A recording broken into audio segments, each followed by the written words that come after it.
ñu ngi leen di nuyu yéen ñi di suivre chaîne bii di histoire de l'Afrique tey dañuy ñëw ak yéen ci seen YouTube bii di Xalaat TV yemuñu rek ci seen YouTube ndax am nañ seen page Facebook am nañ site internet tey dañuy ñëw xamal leen ñan ñooy groupe Xalaat TV. Xalaat TV ay sën lañ ñu jug pour défendre seen réew ak seen continent ci côté bi nga xam ne mënee nañ ko. ndax nit noonu la war a doxee lépp looy def danga war a jaar fi nga xam ne boo fa jaaree dina sotti nga jaar parce que am na ñoo xam ne bu nit ñi wàccee ci mbedd bi ñoom dañuy nekk ci internet bi di influencer seen yi waa Xalaat TV ñu xamee leen wàllu internet ñu nekk ci di def liggéey bu am solo boo xam ni bépp africain amal na leen jukkal. nekk ñoo xam ni faruñ fenn dëgg rek moo leen ñor ndax yow mi suivre seen bi nekk seen abonné yenn saay yar bi dal sa kaw am na ñuy wax naan seen bi dafa jug pour xeex lii di nguuru Macky Sall mais demeewul noonu te képp kuy suivre seen bi di Xalaat TV di nga xam ne loolu amul parce que yow mi koy suivre yenn saay mu am loo xam ni neex na la. comme yenn saay mu am loo xam ne du la neex ndax dëgg moo mel noonu yenn saay mu jug neex ñëpp comme yenn saay mu jug laal ñëpp mais dañoo gis ni Sénégal loolu daf fi jafe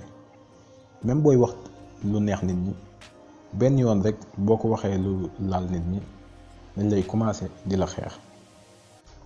mais Xalaat TV yàlla musal na leen ci loolu ñu nekk ay jàmbaar yoo xam ni lu ci bari ci histoire réew mi dañ koy indi ba ci mag ñu fi jaaroon dañ leen di indi dekkilaat leen mu nekk mbir moo xam ne bépp sën war na leen ci sant ndax du yàgg ba nit dem ci école ñu lay jàngal nit yooyu ba xamal nañu lu daan réew mi di doxee démb waa Xalaat TV mën nañ leen misaal ci ndox bi ngay sëlmoo boo yeewoo pour mën doxiwaat say soxla mën nekkaat say activité parce que Sénégal ñu bari réer ci ab mbir da leen yomb mais Xalaat TV ñëw di leeral mbir yooyu lu ci mel ni wàllu ñu bëgg a jiite àdduna bi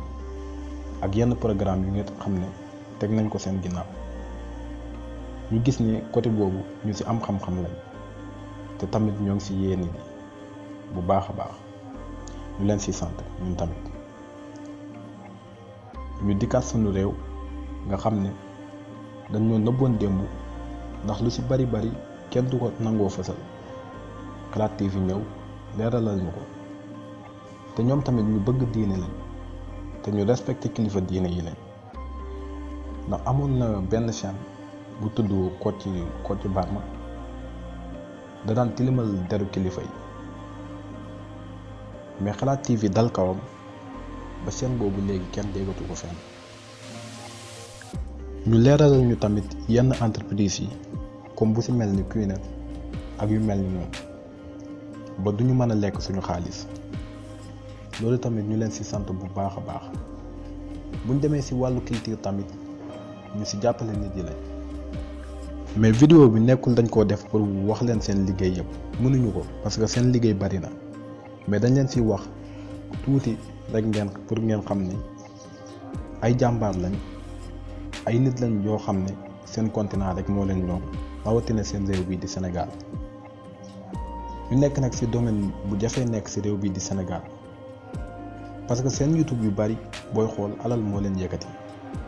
bu dee wàllu information la duñ jàllale luy jariñ nit ñi ndax ñu war a jàllale yooyu information dañ leen jënd ci alal mais heureusement ci ñun ba ñu amee Xalaat TV ñu nekk ñoo xam ni tey ñoo ngi ñaan am ci ay millions personnes yoo xam ni ñoom la ñuy mel di liggéey comme ñoom ci anam buñ ko mën a liggéeyee nag baax na ndax ku nekk ak anam bu muy xeexee développement réewam am ñoo xam ne dañuy wàcc ci terrain bi am ñu nekk ci internet bi am ñu nekk ci yeneen domaine yoo xam ne mën nañ fa xeexee yàqute jamono mais ñun ñi encouragé Sénégalais yi ci ñu topp chaîne bi di Xalaat TV ndax suñu njëriñ dong moo ci nekk. waaye daa fekk mbir moo gis rek day am ñu nangu am ñu bañ waaye dëgg moom neex na xàmmee lool ndax buñ nekkoon 100% ñu koy suivre 95% yi dinañ nangu waaye waa kër seytaane yi duñu mës a nangu te ñooy 5% yi mais ñu leen di gën a encouragé ñi jàpp taw bàyyi ndax sonn nañ torop seen liggéey waaye yàgg dëgg mooy mujj. lii nag ñu def nekkul dañ leen fi woyal waaye daa fekk ku def dara rek mën a am dara moo tax ñuy wax seen jàmbaar. mais nag ba léegi ñu leen di encouragé ci lu ñu nekk ndax kat yéen a fi nekkal askan wi ndax li xale yi di wax bu taxul woon ak yéen làmbaay ñaar.